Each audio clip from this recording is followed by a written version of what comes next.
Getting there.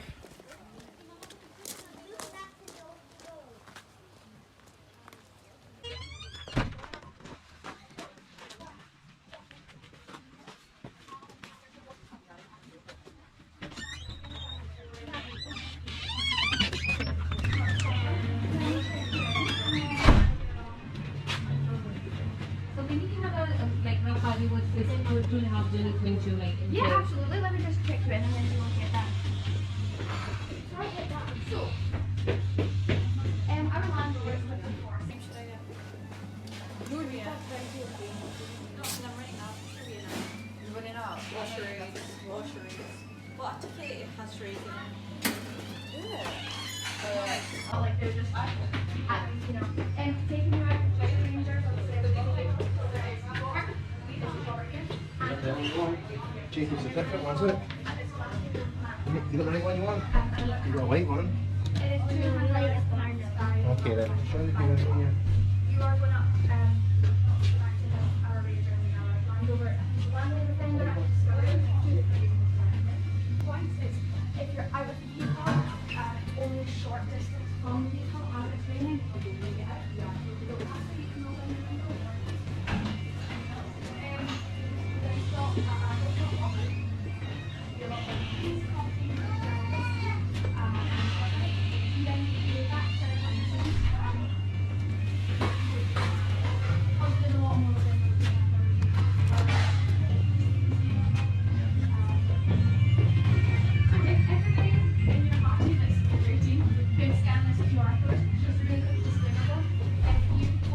So we always like to use the map because there's different routes we can take.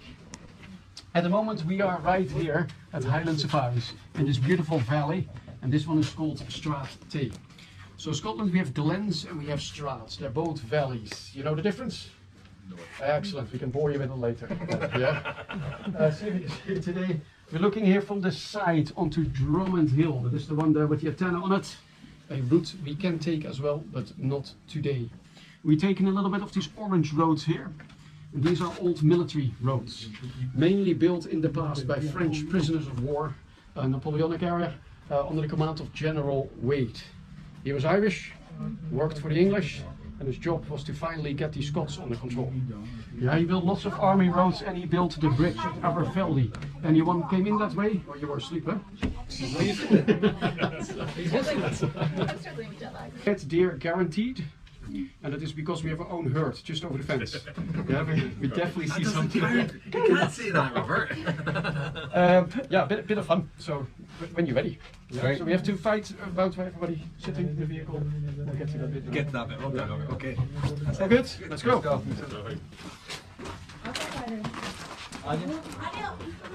Right, old vehicle. You have to fight out who's sitting where, okay. But there's a few stops along the way as well, so you can mix and match as well if you want. Okay. Steering wheel, mine. Yeah. Someone can sit next to me. Okay. There's space for 3 in the middle, okay. And I need some couple of volunteers. I can two in the boot as well. Fine. Yeah. Okay. So I'll leave it to you and a little step to make it a bit more lady.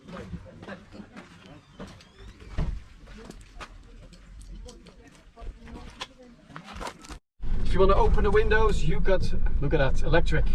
Everybody else has to do it themselves. Yeah, and it's a bit old school. So wind where your knee is.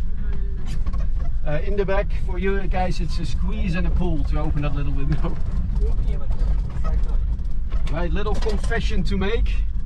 I am not Scottish. Yeah? Oh, I am secretly from the Netherlands. Oh, a 20-year Scotland now. No, that's a very bad joke, but I can swim. This is Camcerny here, that little stream on your left. So did you have time? Did you see our red deer herd at base? Did you see it? Not yet. No. So that is Britain's largest wild land mammal we have at base. Little birdie. They're really from the forest, but over time we pushed them up the way and they adapted. Technically they shouldn't be all the way on the top. That's why they're now lower down here. Maybe the roe deer. It's about 1/3 of the size of the big ones. Okay. Long time ago, native to Scotland, we had Rudolph the reindeer here as well. Wow, okay. So this is where the Rudolph story began. Yes, yes. So, but now you have to go to Aviemore. There's still a herd in the country, but it's not wild anymore.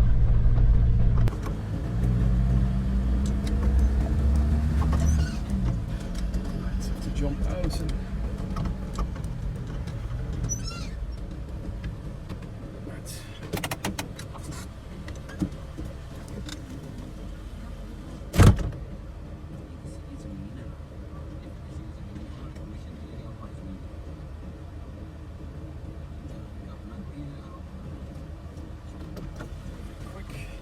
Look while Tony is fiddling with the gate, see if I can find some deer in here. If I do, I'll get people out and we have a look and get the telescopes out. If not, we try our luck somewhere else, okay? These horses will come all across and then give everything a wee nip anyway. If you want to have a wee, I'll just open the window for you if that's okay. Oh, maybe not. Right, we go a little bit further because it is quite wet. So everything you see here is natural, huh? It is, but it's not. Oven. So we have venison farm for the meat we eat them. Oh, yes. Yeah, we shoot them as well, but it's for the meat. But everything gets used. They have to take it over the hill, off the hill, and it goes all over the world. Yeah, they're beautiful animals. Out all year round. Tough little creatures. Yeah. Like the sheep as well, they're very tough. It can be in the winter time, it can be hard work here. But like the red deer, for example, to get through the winter, nature provides them with a special winter jacket.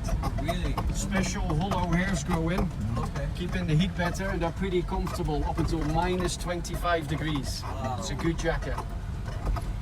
In the winter, they basically give themselves a gastric band. Yeah. Look out for grouse here as well over the line here. Yeah. We're looking for funny chickens in there. Sort of famous grouse could be in here somewhere. So poking out, but they're quite hard to spot. But give me a shout if you see something. But yeah, the red deer, they have four stomachs. Four stomachs, but in the winter time they just put themselves in a winter mode, like a winter setting. Their metabolism slows down. The stomach gets smaller and they're not that hungry. They can live off less while the stuff is not growing. The most impressive survival technique, I think, comes from the ladies. We have here the rut, their mating season, September, October time. So going through the winter, the ladies are pregnant. But the development of the baby calf in the winter time, it basically stops. Right. They can put their pregnancy in a little timeout, a little pause, Okay. and then when all the food comes back, it really speeds up again. Just a little pause just to survive. Hard as nails. Right, on your left we have Loch Farlier coming up there. So it's a privately owned hill loch, run by, but they made it a bit fancy with the dam over there. And the owner, he built a little house there, you'll see it in a bit, as a wedding present to his daughter when she got married. So now for the summertime they have a place where they can fish.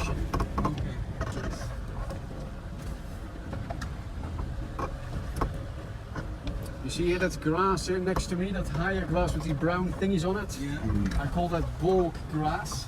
If you come down a hill here in Scotland, you see lots of that grass together.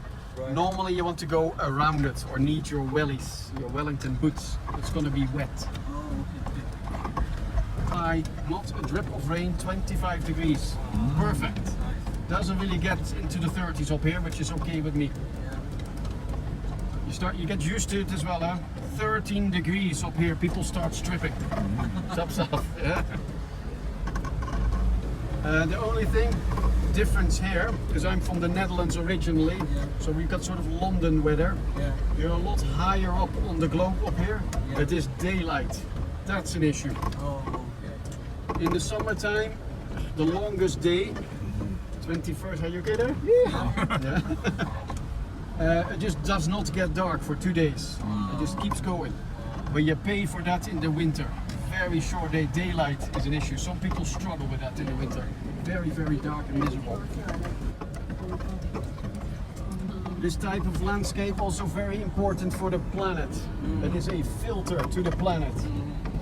that Yeah. takes carbon dioxide out of the atmosphere and it stores it in the form of peat. You know what it is? Peat. Peat. Yes. Very dark soil, Yes, yes. undigested plant material. It's got something to do with a moss that is growing within the heather. Right, The moss, I will find you a bit. It's like a sponge. You can rinse it out, right. but also got an acid in it, Okay. and that stops all vegetation from breaking down, from decomposing. So all plant material goes through the mossy mat. Yeah. 1 millimeter a year, it will turn to peat. Oh, And we have peat bogs here in the hill, can be 5 meters deep. So it stores the carbon for a very long time. You can open up a peat bog. You can scoop out this undigested plant material, dry it, and then throw it in the fire like wood. right. Yeah? Because it's used as a fuel. Yes, as a fuel. Yeah. But now we decided not to do that anymore. Why? We know now if you open up a peat bog, you destroy it, it will not recover, and we need it for the planet. Yeah? We do that thing here, it's called controlled burning of the heather. Okay. This landscape, we can have wildfires here. What the farmer does when the stuff gets too big, old and woody, the heather, he burns it with little patches at the time. And then let's say when you have a real fire, you can control the speed. It's like a fire break. If everything is big, old and woody, it just goes woof, and you lose your whole estate. Yeah. So that's why they do it. We also burn the heather here for the grouse shooting. Okay. There's something weird with our native grouse. You can't rely on them laying eggs like you can with pheasants or with chickens.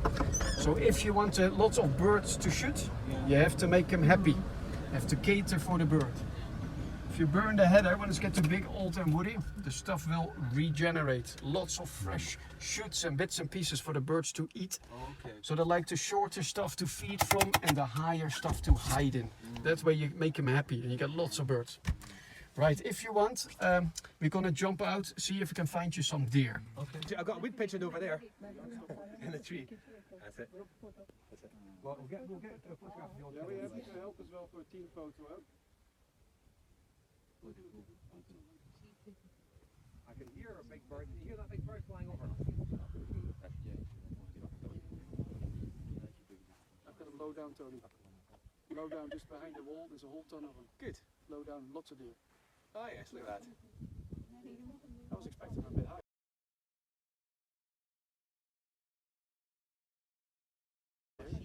Right, we have deer over there. How do I explain this to you? Right, you see that grey wall running there in the middle of that hill? Yeah. They're just a little bit above that. We're gonna get a telescope on it, a big gun, and we can really see it.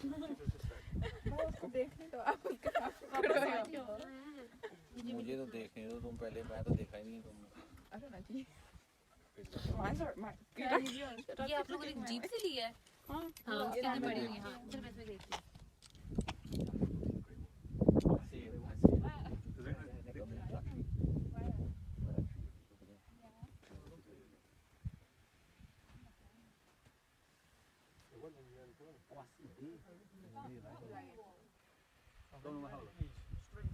There's a wolf. Have a look. Set up for you. Maybe a quick team photo. Who's in charge of the photo? Yeah, he's not listening. What you want as your background? You tell me. Yeah, please. Ready? Nice. I'm just working good. Like each other. There we go.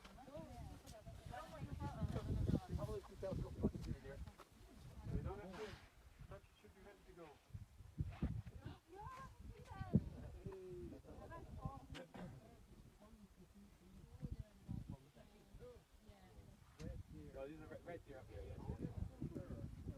Stuff that is in your fingernail or in your hair, or keratin. What the boys have on their heads, antlers, is made out of bone, so it's completely different. It starts off as cartilage, so it's super light. Yeah. So you have this skeleton of cartilage growing straight out of the skull of the male, and it develops in a special skin. We call it velvet, very soft, furry material. With that stuff on it, nerves in there. So if you grab it, they can feel it. It's also weirdly warm because there's blood running through it. So that cartilage develops in that skin, bigger, bigger, bigger, bigger, bigger, bigger. When it is fully formed, that special skin comes off again. Right. At that point, the blood supply gets cut off. Basically, the cartilage dies and then turns to bone. And after that, super strong and heavy, and it gives the boys the tools to fight over the girls. Yeah. So let's say a monarch, one of the biggest antlers out there, a 16-pointer, perfectly symmetric. How long will that take to grow, you think? At what age can they have 15 such a years. thing? Really? They go 12, maybe 15 in the wild if they're very lucky. Okay. The correct answer, you ready for this one? 110 days. That's It is it? the fastest growing bone of any mammal on the planet. 110 days, that's it. So how it works, you can be a young male. If you get your first antlers, Yeah. you only get 2 pokey bits. Yeah, that's it. Then the coming spring, that little boy will lose his antlers. They shed their antlers, lose them every spring. Okay. Immediately start to regrow again in that funny skin. 110 days later, that little boy will have the new set. The rule is, older the stack, bigger the antler. Every year they regrow a little bit bigger than the year before, but it also has to do with feed and age. So you can't say so many pokey bits, that's how old he is. Always a little bit bigger. So if you are that, or you are the full works, it takes exactly the same amount of time to grow.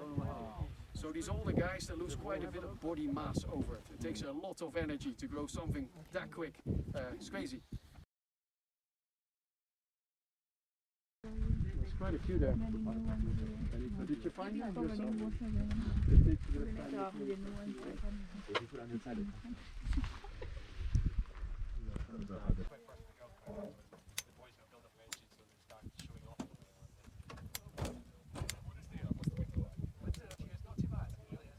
For you in here, but in the heather moorland also lots of berries. This seems to be a bit finished here. I was higher up the other day and berries everywhere. So we have blueberries, cowberries, crowberries, cloudberries, lots of berries. And you can eat them all. There's not a poisonous one here, which is nice.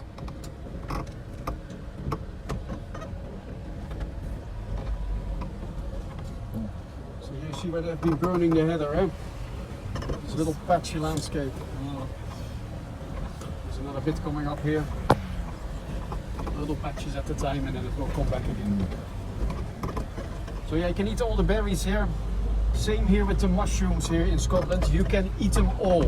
Nice. Some you can only eat once. Why? Don't eat the mushrooms, just in case. Oh, really? You can eat it, but it might be the last thing you do. Yes.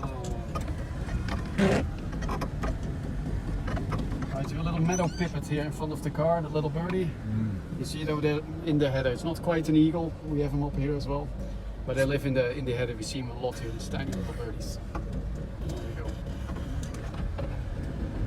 The door is never locked, so you can find them on maps and on your phone apps. There's some berries there, cowberries, these bright red ones. You see them? I finally got you some. Yeah. Show me the blue.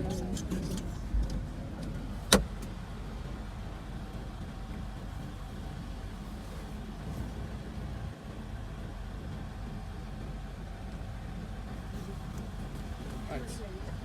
So some cowberry and some blueberry.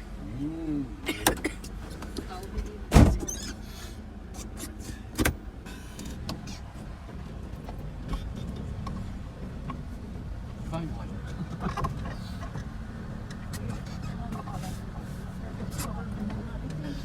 But these Bothys, we have them up here. If you look on the globe, we're on the same line as Moscow. Like, Oh, yeah. we only get the Gulf Stream here, makes life a little bit more pleasant. Yeah. In the winter, it can be dangerous up here. Sometimes all you need is a little Bothy to sit out the storm. So we're gonna have a cup of tea in one now. Nice. Yeah.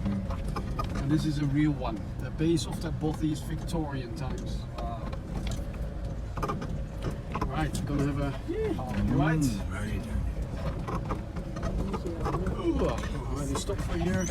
New photo opportunity. Alright.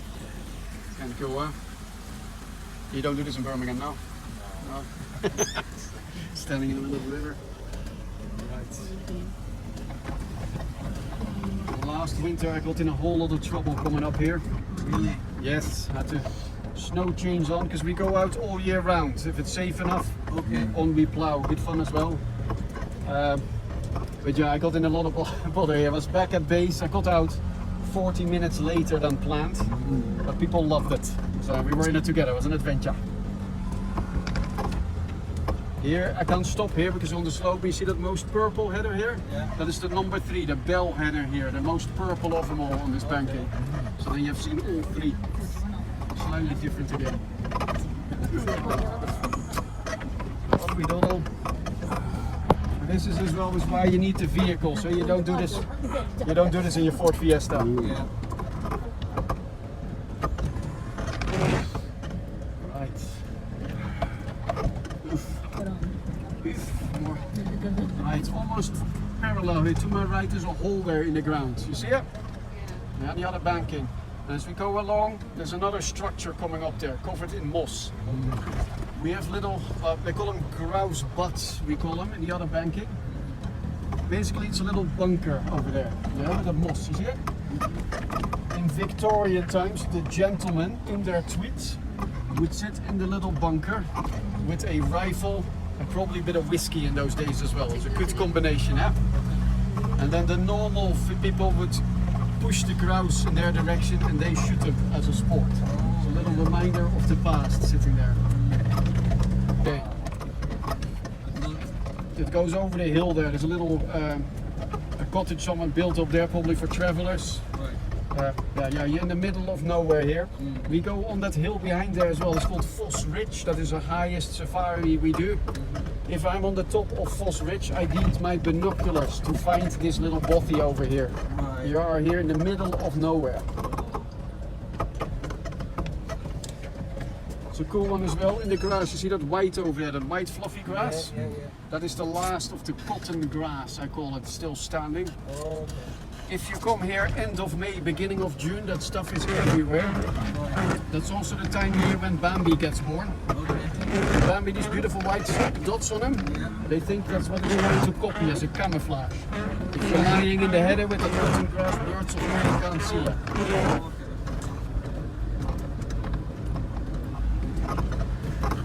Right, welcome to our 5-star Bothy. Only the best for you. Right, so I'm gonna invite you out, cup of tea time, and then on the safari we have to turn back again.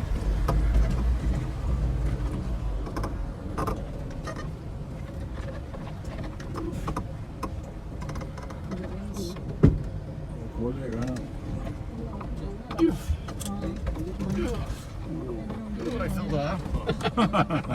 Right, so make sure you maybe close your windows this time. You don't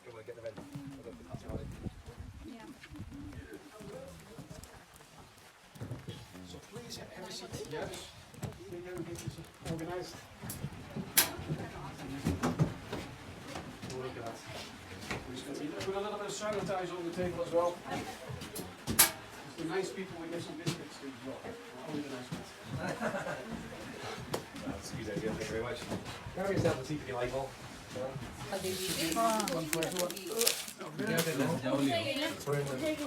Lots of butter and sugar. With a can more shortbread there, just help yourself. It should be one for everyone.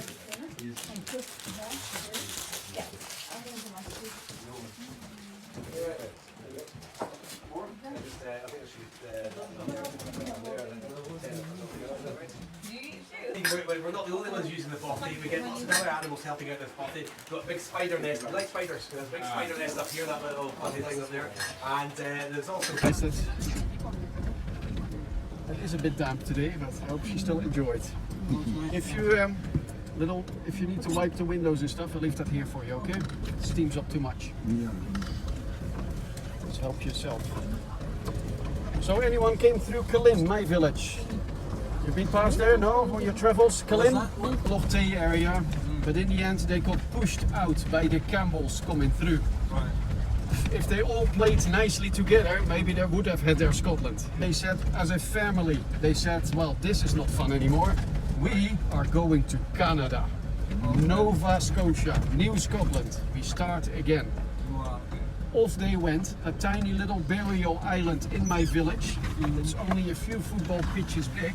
is the only piece of land they were allowed to keep. It's what they still own in Scotland. So it's a bit pre-COVID, but normally my village gets taken over by all these Canadians. Oh, okay. They rock up in their kilts, and they're more Scottish than the Scots. Yeah, you know, yeah, I think so. that's their land. It's all that's left still.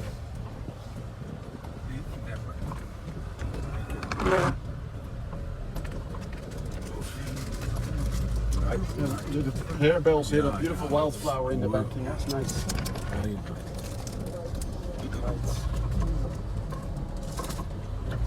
So you went to Menzies Castle, Menzies Castle. You've been in. Yeah, you Yesterday, Yesterday I going. Did I tell you the story about the Maharaja living there? Yeah. Crazy story, yeah? Yeah.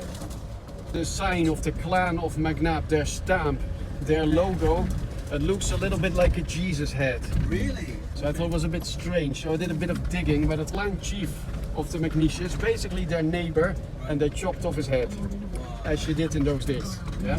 But then they went a bit further. They said, "Oh, that was a nice day. That was fun. Let's remember that one. How about we make that our logo?" True story. Yeah. So that Jesus head is the head of the neighbor.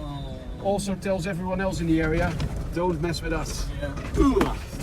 Stop talking to me. We're good. Yeah, crazy.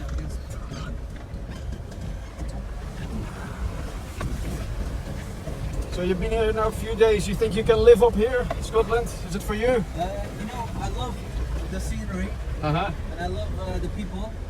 Yeah, very nice people. Give me that. With anything, it would take time to settle because it's different. I'm from the city, Uh-huh. so I'm a city boy as well. Yeah. Utrecht, center of the Netherlands. So it took a bit of doing to so change. you know, for me, it's just strange that after 4 or 5 p.m. there's no one to be seen. Yeah. But you can't have it all. Yeah, you do give up of convenience up here, Exactly, but yeah. pluses and minuses. Yeah. Good school system for the kids and stuff, that is a definite plus. Yeah. Like in Killeen, my village, it's all smaller communities here. Okay. So there's less than 700 people live in Killeen area. Yeah. So I'm come from the Netherlands, and that is that's a busy place. Yeah. So I think we're heading for 18 million now, Dutch people in the Netherlands. Yeah. But Scotland is bigger than the Netherlands, Belgium and Luxembourg combined. Wow. The Scots are on their patch with 5 million. And that makes it. So if you make it longer, it goes around you twice. And when it was cold, you can sort of flap it up over yourself. Yeah. Okay. Yeah. And if you do lots, it just becomes like a skirt, sort of, Yeah. shorter. Yeah.